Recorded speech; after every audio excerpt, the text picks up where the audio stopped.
All right, in this video, I'm going to go over section 4.1 and 2 and 3. Okay, so in chapter 4, we're going to talk about probability distribution with continuous random variable. Chapter 3, we studied um, the probability distribution with discrete random variable, right? So binomial distributions, discrete uniform distributions, and negative binomial distributions, and geometry distributions, and then hypergeometry, and then Poisson distribution. So these distributions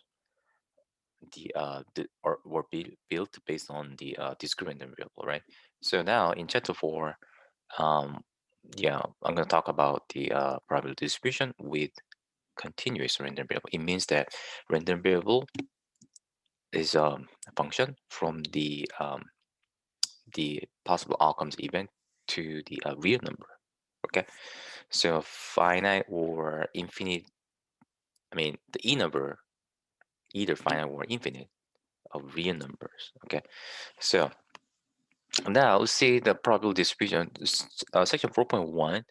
We see probability distribution, definition of probability distributions, and probability density functions. Okay, probability density functions, is the similar to the probability mass function in chapter 3. So, but we the probability density function represent the probability at one single real value, which is the value of random variable. Okay, so the reason that we use the density, but you just read the those paragraph and then you're gonna understand them. But think about this. Just look at the this figure. So this figure represent the what the density on the long thin beam. So the you see that here, this is a long beam right there, and the x represent the position of the beam. Okay, and the vertical axis represent the loading. Okay, then density can be described by a function. You see that here, grams per centimeter. Okay, so now then we can say that that curve is the represent the density, again, density of the some object on the beam, right? So then and there was a total the loading between the point, for example, point here to A, let's say A here and then here B, is determined by what? The area, right? From here to here under the curve of the density function, right? That is exactly what the definition of the what the depth integral, right? So in to find out the loading, the amount of loading from on the integral, we have to take integral, right? So similarly, so we apply this concept to the probability density function with continuous random variable. So here for horizontal axis represent the random variable, definitely continuous random variable, and then this curve represent probability density function. It means that for each this one, that curve represent probability density function. It means that the what the function value at, for example, at a, that's going to be that's represent the probability at x equals a, random variable equals the a. Okay, and then the probability between a and b going to be area between a and b under the curve probability density function. So here f of x represent the probability density function. Okay, so what we're gonna do, so now we see like what we did in chapter 3, we're gonna but define probability density function. And then probability density function must satisfy three property. Okay, so f of x represent must be greater than or equal to 0. Makes sense because f of x represent probability. Okay, and then the sum of all of the probability must be equal to 1. Instead of using a sigma, we gotta use the integral. We now use the standard. Why we have to use the integral, right? Because this is continuous random variable. Okay, so we have to use take integral. So now probability x is between a and b is what? Definitely integral. Okay, geometrically, that represent what? An area under f of x from a to b for any a and b. So yeah, we here this paragraph explain that yeah, so explain that the histogram can be used as approximation to the probability density functions. Okay, but you remember that in the calculus 1, calculus 2, when we define the depth integral, we first one we divide x-axis into n subintervals, and then we construct the rectangle, right? And then we find the area for each rectangle and take sum.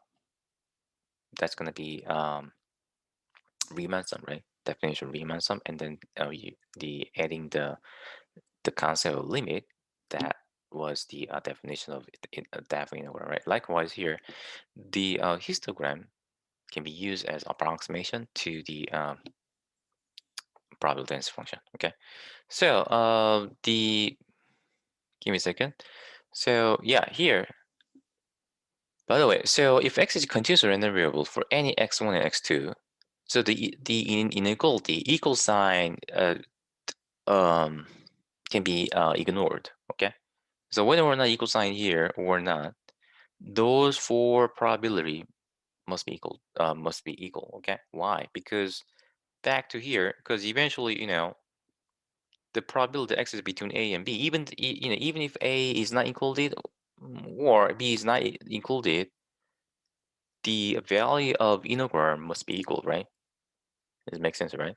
So the the equal sign will not be uh, a matter. Okay. So now next one, example 4.1, electric circuit current. So let the continuous random variable. Let's see example, simple example of probability density function with a continuous random variable. So let the continuous random variable x denote the current measured in a thin copper wire in milliamperes. So assume that the range of x is 4.9 to 5.1. You see that here 4.9 to 5.1 is discrete? No, it's a continuous, right? So random variable x can be any real number between the closed interval 4.9 to 5.1 ampere milliampere, right? So and then okay, once you got this one, oh yeah, so this is problem about continuous random variable. Okay, so now then assume that the probability density function x is here 5. Oh, this is constant function. Okay, so what is the probability that current measurement is less than 5 milliampere? So we find out what we have to figure out the probability x is less than 5. Okay, so that is what from negative infinity to, we have taken integral from negative infinity to 5, right? But problem says that what the range of x is 4.9 to 5.1. So actually we have to take you don't have to take the integral from negative infinity to 5, but just 4.9 to 5. Okay, so f of x, and then what's the f of x? 5, right? Because f of x is 5 defined by 5, right? So 0.5 and take the integral, we get 0.5. Okay, I'm sure that you know how to evaluate that integral. Okay, so now what about this? Probability x is between 4.95 to 5.1. Then you just change the lower limit, upper limit in a depth integral, okay, to 4.95 and 5.1. So we got this. So this is a simple example, right? So now let's see example 4.2. So let the continuous random variable x denote the diameter of a hole drilled in a sheet metal component. The target diameter is 12.5 millimeters. Okay, so the most random disturbances to the process result in larger diameters. Okay, so historical data show that the distribution of x can be modeled by a probability density function 20 times e to negative 2 times x minus 12.5. Yeah, so now see, probability density function is given by defined by exponential function right here, and the x is greater than or equal to 12.5. All right, so is that so we got the infinite interval, right? So 12.5 closing interval 12.5 to the infinity, right? Okay, and the graph of this guy must be like this. Yeah, makes sense. Why? Because see, this is a 20 times, this is just constant, right? Times e to the negative, okay, 20 times x. That's a decreasing function, right? Okay, x, since x is a positive number, right? Positive real number. but here's because of negative 20, so the sign of exponent must be negative, right? Okay, so now that's why this guy is negative. Okay, now question is this: the if a part with a diameter greater than 12.60 millimeter is scrapped, what proportion of part is scrapped? So the density function and the requested probability are shown in here, and the part is scrapped if x is greater than 12.60. So we're gonna find the probability that x is greater than 12.60, right? That's the how to figure out the proportion of part which is scrapped. Okay, so now now let's see. Then we take integral from net 12.6 to infinity, right? So all right, let's evaluate the definite improper integral, right? So improper integral. So this is equal to, it's going to be limit, right? Because we have to replace the infinity to the finite number. Okay, let me use t. T goes infinity, and then 12.6 to t, right? And the f of x is 20 times e to the negative 20 times x minus 12.5, right? Dx. Okay. So now this is equal to, so then the first one we take out the 20, right? So this is the limit, and then t approach infinity, okay, and then 20 times integral 12.6, and then t, the e to the negative 20, and then x minus 12.5, and the dx. You see? So now we're gonna find out what entire derivative of that integral, right? So then you may need to yeah, you may say that, okay, so I think I should use u substitution. Yes, yeah, okay, you can use u substitution, but as long as this is the linear function, you don't have to. Okay, 'cause this is a linear. Um, Look at the exponent. This is a linear function, right? Then you don't have to use the u substitution. So why? Because I'll show you limit, and then t approach infinity, and then 20 times. Then entire of this guy gonna be the 1 over coefficient of x. Here, negative 20 is coefficient x, right? 1 over coefficient x times e to the this. Okay, so now negative 1 over 20, and the e to the negative 20 times x minus 12.5. Okay, so 12.6, and then t, and then right here. Okay, how come? Because the 12.6. Yeah, if you yeah, just the I mean, if you still the if you want to just check if if this is really enter derivative to this one, you just take a derivative to this guy. When you take a derivative of this one, you should get the integral. Okay, that's the relationship between the integral and the integrative, right? So taking derivative of this guy, you're gonna get what this, right? Does it make sense, right? Because the derivative of this one is going to be negative 20 times e to the negative 20 times x minus 12.5, right? So negative 20 times negative 1 over 20 is going to be 1. So you're going to get this. Okay. So now see negative 1 over 20, this is constant. We can bring it out. So we got limit of, and then t approach infinity. 20 times negative 1 over 20 is what? Negative 1. So we got negative sign right here. Okay. And then e to the negative 20 times x minus 12.5. Okay. And then t 12.6. Okay. Now this is equal to what? Negative limit, right? The t approach infinity, and the e to the negative 20 times t minus 12.5, right? Minus e to the negative 20 times 12.6 minus 12.5. Okay. Now, see, we just apply limit. But what? Now, so we apply limit in each term, right? But see that in second term is just a number, right? So you don't have, yeah, we don't have to apply limit in the second term because the second term is just a number, right? And then we apply limit in here, then the t goes infinity. What happened? Look at this. the sign of exponent is a negative. So this is a decreasing function, right? So t goes to infinity, then this one approaches 0. So this is equal to just a negative, negative, which is positive, and the e to the negative 20 times 0.1, right? Times 0.1.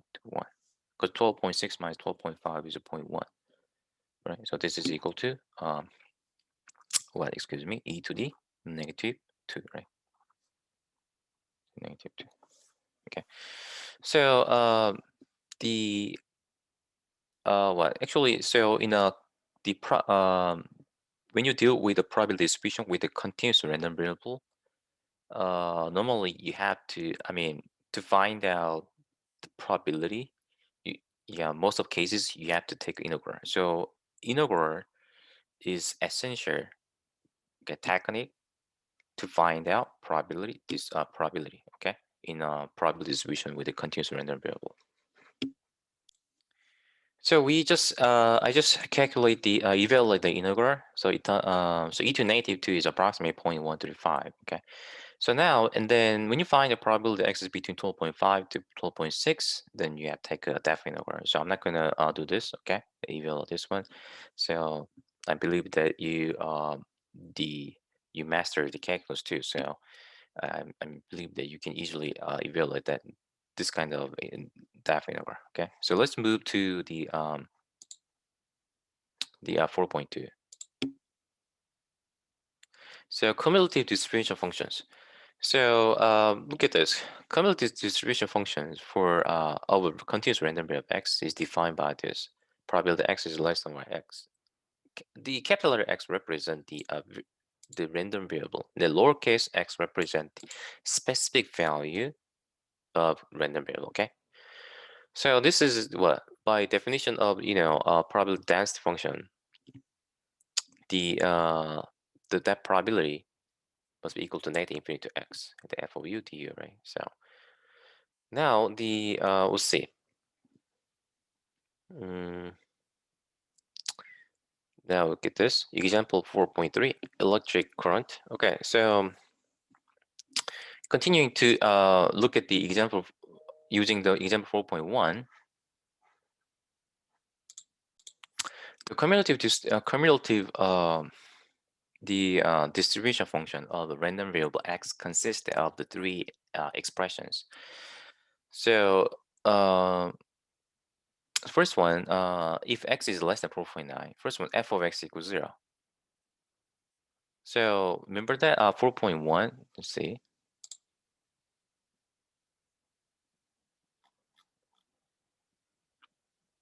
In the 4.1, the f of x has three value depending on number, right? So from negative infinity to 4.9, f of x is 0.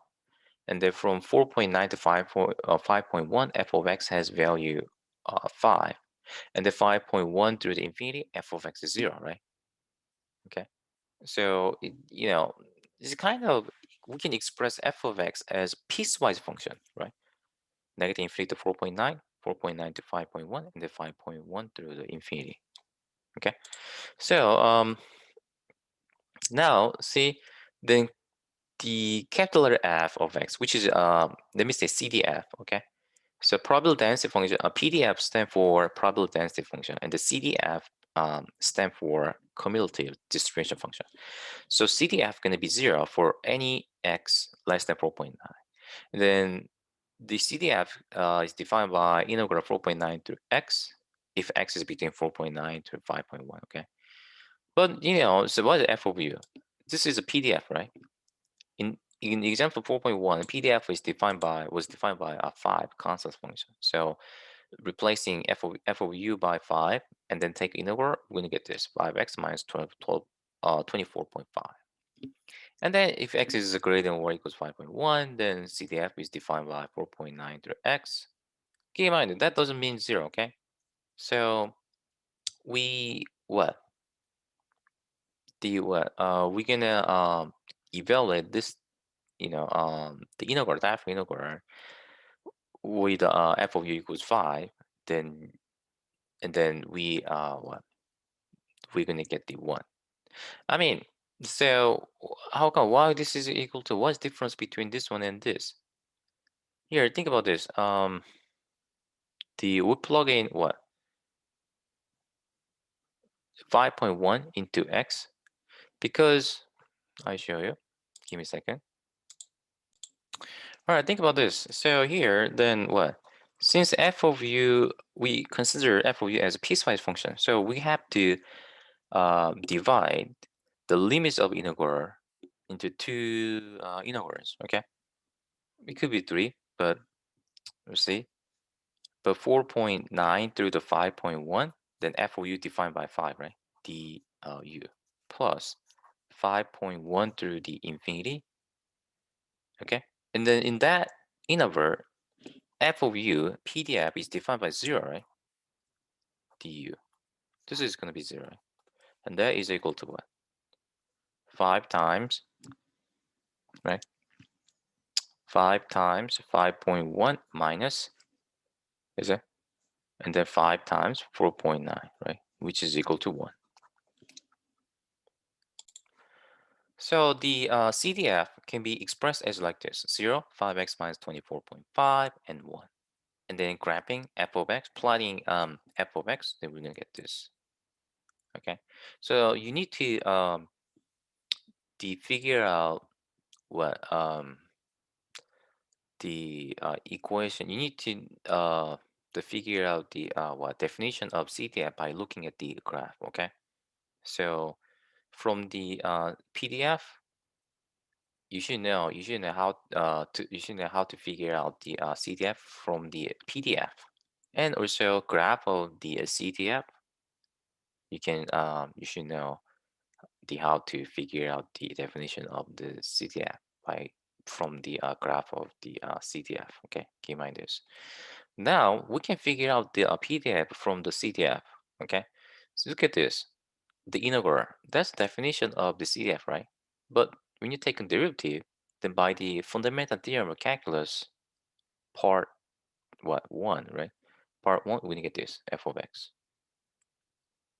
Okay, so the lowercase f, which represent PDF is defined by the derivative of CDF. Also, this is other way to express the PDF in terms of CDF. Okay, now you see the relationship between CDF and PDF in a continuous random variable, right? Let's see example 4.4, react time. So the time until a chemical reaction is complete in millisecond is approximated by the cumulative, CDF, like this. Okay, so determine the probability density function, PDF of x. What proportion of reactions is complete within 200 milliseconds? Using the result that the probability density function is the derivative of f of x, CDF. We take a derivative. Okay, derivative 0 is 0, right? The derivative 1 minus e to the negative 0.01 x going to be 0.01 times e to the negative 0.01 x. Okay, so this is the PDF. Okay, so we simply just use the relationship between a PDF and CDF. Okay, we got this PDF from the CDF. And then the probability that the reaction complete within 200 milliseconds is nothing but finding probability that x is less than 200, right? So what? That we just using CDF because CDF is easy, right? So we evaluate CDF at 200, which is 0.8647, which is kind of straightforward, right? So now we see section 4.3, and the mean and variance of continuous random variable. All right. So the what the mean and variance of continuous random variable is similar to mean and variance of discrete random variable, but instead of the sigma, we use integral. Okay. So now suppose that x is continuous random variable with a probability density function. The mean and expected value of x, mu or e of x, is defined by integral. Improper integral, 19 to infinity x times f of x. And then variance is going to be the improper integral from 19 to infinity of x minus mu squared times f of x. Okay, but this is the since the integral also satisfies linearity, so taking doing FOIL the integral, and then the breaking up the integral into for each integrals and then simplifying, you're gonna get this.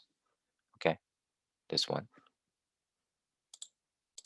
If you want to understand better understand why the variance can be expressed as the integral x squared times f of x minus mu squared in the textbook, just look at this, my lecture note right there. So I just I did extend we extend x minus mu squared as like this, x squared minus 2 times mu x plus mu squared, and then just the split out the integral into as the integral of x squared, and then minus mu 2 mu times, keep in mind this mu is what expected value, which should be a real number. Okay, so that's what we can bring it out here, and then x and then plus mu squared times integral, right? But with this negative infinity infinity I mean the improper integral of f of x is what, 1, right? That's from the property of the what, PDF, right? And the x times f of x, that's definition of mu. Okay, and then this is what, expected value of x squared, right? Minus 2 times mu squared plus mu squared, which is minus mu squared. So we got this. Okay. So for both cases, continuous random variable, discrete random variable, the variance is going to be e of x squared minus mu squared. Okay, keep in mind that. So you see example 4.5, electric current. Okay. So we just use the definition of a formula of the expected value and the variance. We can figure out the mean and variance of the corporate current measurement in example 4.1. Okay, so let me skip calculating the evaluating the depth integrals. Okay, because this course is not calculus, so I assume this course assume that you master calculus. Okay, so now the expected value of function is this improper integral of h of x times f of x. That's the expected value of h of x. Keep in mind this, x is what? X must be random variable, continuous random variable. Okay. So now let me see example. The other interesting is this: if h of x is defined by ax plus b, which is a linear function, right? Then expected value of h of x is equal to a times e of x plus b. This is sometimes is really useful. Keep in mind that. Okay, sometimes it's really useful. And the example 4.6. So we see in the example 4.1, x is the current measured in milliamperes. What is the expected value of power when the resistance is 100 ohms? Use the result that power in what? P equals 10 to the negative 6 times R times I squared. So R represent resistance, I represent what? A current, right? And P represent power. So now the current in millimeter R is the resistance. Yeah. So now H of x defined by 10 to the negative 6 times 100 times x squared. Yeah, okay. So because the x represent what? The current. Okay, so we just replace I by x. Okay. Then what? See, then expected value of h of x gonna be the what? 10 to the see 10 to negative 6 times 100 is 10 to negative 4, because 100 is what, 10 square, right? So 10 to negative 6 times 10 squared is 10 to negative 4. That's what we got, 10 to negative 4. And then the inner we're going to be 4.9 to 5.1, right? That's the range of the current x. So now 5 times x squared. Okay. So now the is it make sense? Okay. So now the give me a second. Yep. Okay. So then so we the antiderivative 5x squared going to be 5 times x cubed over 3, right? Okay. So now then and then we evaluate well, I think give me a second. Yeah, I think here found, I think there is typo. The author this textbook missed the 5, right? So let me calculate this one by hand in my sketch paper. Give me a second. So we're just the evaluating this one, right? And then, by the way, where 5 comes from? This is what this is definition of PDF f of x in the example 4.1, right? Okay. So now this is equal to 10 to the negative 4 times 5 times and then x cubed over 3, right? And then 4.9 and 5.1. Okay, so this is equal to, this is going to be what, point zero zero and then 0.5, right? Times, yeah, but you don't have to express this one in the decimal expression, okay? But once you figure out this one, and then yeah, just put you know, just putting every numbers in the calculator, then you can get the answer. Okay, it's, don't get you don't have to get messy. Okay, so now the 1/3 times 1/3. Okay, and then 5.1 third minus, and then 4.9 third. Okay, so you put this one in the calculator, and then you can figure out the expected value of h of x. All right, so I just covered the section 4.1 through 4.3. So these are actually basic the um the basic stuff in chapter 4, because next from 4.4 we learn the specific probability distribution functions. Okay, so for example, the normal distribution, this is really popular in the fundamental distribution in statistic, exponential distribution, and then gamma, Erlang, and Weibull, and log normal beta distributions. A lot of distributions we can study. Okay, so let me stop here. Okay.